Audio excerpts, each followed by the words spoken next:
है आपका अपने YouTube channel Ishani maths classes में। आज हम दो चर वाले रैखिक समीकरणों की विलोपन विधि के बारे में आपको बताएंगे। तो विलोपन विधि का मतलब क्या होता है? विलोपन विधि को इंग्लिश में कहते हैं एलिमिनेशन मेथड। एलिमिनेट का मतलब होता है गायब करना। गायब करना किसे? जो हमारे दो चर हैं, चाहे x को चाहे y को, इनमें से दो में से किसी एक को हम विलोप करते हैं और दूसरे चर का मान ज्ञात करते हैं। अब विलोप कैसे करेंगे? विलोप करने का तरीका क्या है? तो उसके लिए क्या करते हैं, सबसे पहले जो हमारी दो समीकरण दी हुई हैं उन दोनों समीकरणों में जिस चर को हमें विलोप करना होता है उसके गुणांक देखते हैं। तो सबसे पहला स्टेप हमारा क्या है? दोनों समीकरणों में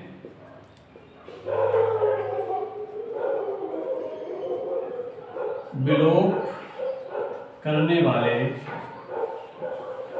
चर के गुणांक देखते हैं। गुणांक देखते हैं। जैसे इस समीकरण में सपोज हमने y को विलोप करना है तो हम y का गुणांक देखें। y का गुणांक यहाँ भी एक है, y का गुणांक यहाँ भी एक है। इसका मतलब y के गुणांक समान है। यदि चर के गुणांक समान है तो उनके चिन्ह देखते हैं। यदि चिन्ह समान है, तो समीकरणों को घटा देते हैं। यदि चिन्ह अलग अलग है तो समीकरणों को जोड़कर हल करते हैं। तो यहां पे जो हम उदाहरण देख रहे हैं इसमें हमारे दोनों चरों के समीकरण, जो दो चर हैं हमारे जिसे विलोप करना है, उनके गुणांक आपस में कैसे हैं? बराबर है। बाय चांस यदि गुणांक बराबर नहीं है तो उनके गुणांक समान करते हैं। उसके बाद के सारे प्रोसीजर वैसे ही रखते हैं। अब इसमें क्या है, हमने यहाँ पे समीकरण देख ली। समीकरण x + y = 10 और x - y = 2। पहला स्टेप क्या है? दोनों समीकरणों में विलोप करने वाले चर के गुणांक देखते हैं। यहाँ पे हम x को भी विलोप कर सकते हैं और y को भी विलोप कर सकते हैं। अब y को बाई चांस विलोप करना है तो y को विलोप करने के लिए y के गुणांक देखें। y के गुणांक यहाँ पर 1 है, यहाँ पर भी y का गुणांक 1 है। इसका मतलब इनके गुणांक कैसे हैं? समान है।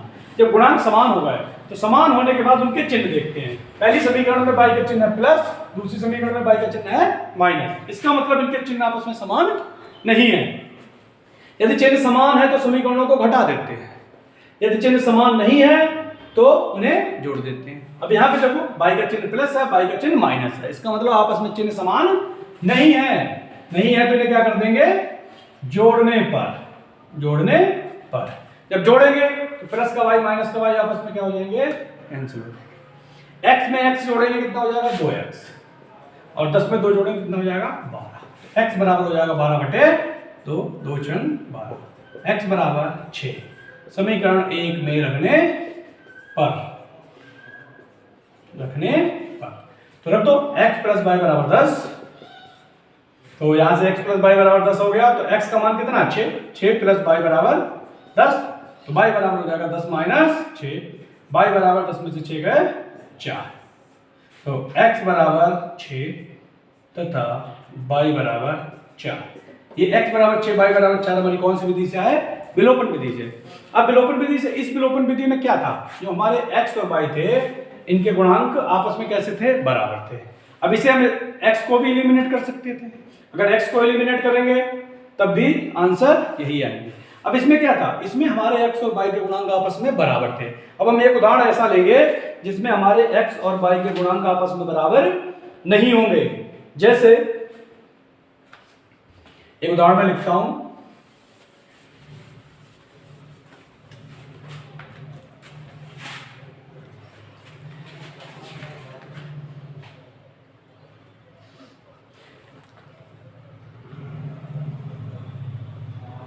3x - y -4 बराबर 0 और 9x -2y -7 बराबर 0। या इसे लिख सकते हैं 3x -5y बराबर 4 या 9x -2y बराबर 7। इसे डालेंगे समीकरण नंबर 1, इसे डालेंगे समीकरण नंबर 2। अब इसमें हम देखेंगे विलोप करने के लिए या तो x को विलोप करें या y को विलोप करें। सबसे पहले हमें डिसाइड करना पड़ेगा कि हमें x को विलोप करना है या y को विलोप करना है। मान लिया इसमें हमें x का विलोप करना है या y को विलोप करना है। इस सवाल में मैं आपको y का विलोप करूंगा।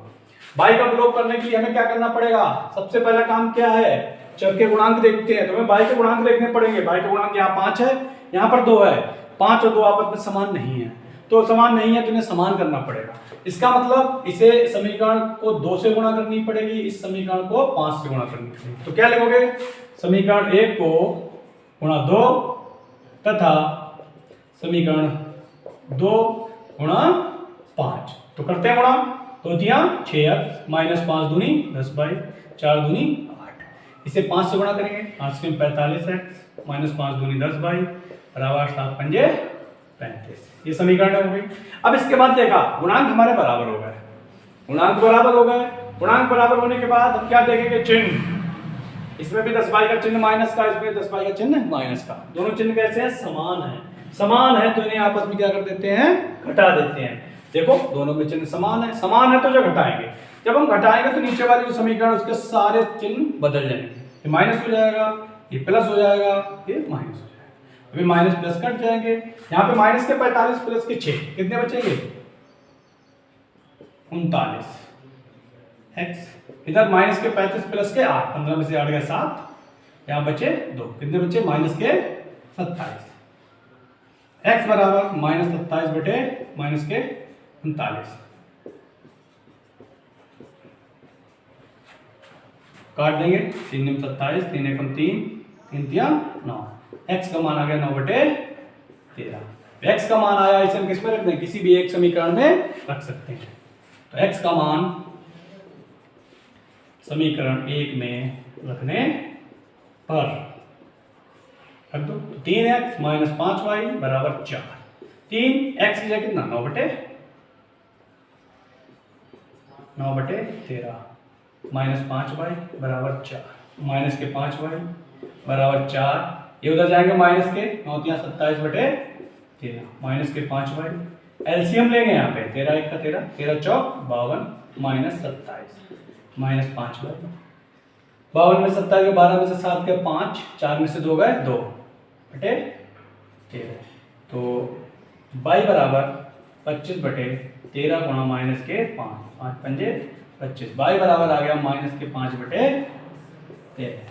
अब ये प्रतिस्थापन विधि से x बराबर आ गया 9 बटे 13, y बराबर माइनस के 5 बटे 13। अब इसमें सबसे पहले फिर से एक बार समझाऊंगा कि विलोपन विधि में जो पहला सवाल था उसमें क्या था? हमारे चरों के गुणांक आपस में बराबर थे, लेकिन इस सवाल में हमारे चरों के गुणांक आपस में बराबर नहीं है।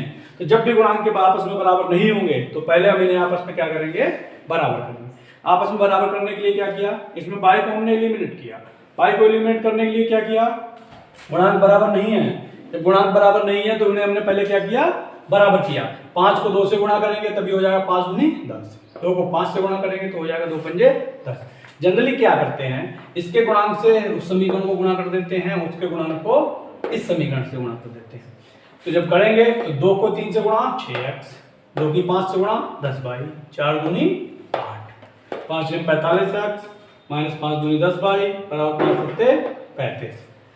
अब जब इसके बाद गुणांक बराबर हो गया, गुणांक बराबर होने के बाद क्या देखते हैं? चिन्ह। अब इसमें चिन्ह भी दोनों समान है। चिन्ह समान है तो इन्हें क्या कर दिया? घटा दिया। घटाया, फिर माइनस हो गया, ये प्लस हो गया, ये माइनस हो गया, आपस में कट गए। हल करेंगे, हल करने के बाद x का मान आ गया 9 बटे 13। x का मान समीकरण 1 में रख के इसे हल किया तो कितना आ गया? माइनस के 5 बटे 13। दोस्तों अगर इस वीडियो में कोई दिक्कत हो तो आप मुझसे कमेंट बॉक्स में पूछ सकते हैं। अगर अच्छा लगा हो तो आप लोग लाइक शेयर सब्सक्राइब कर सकते हैं।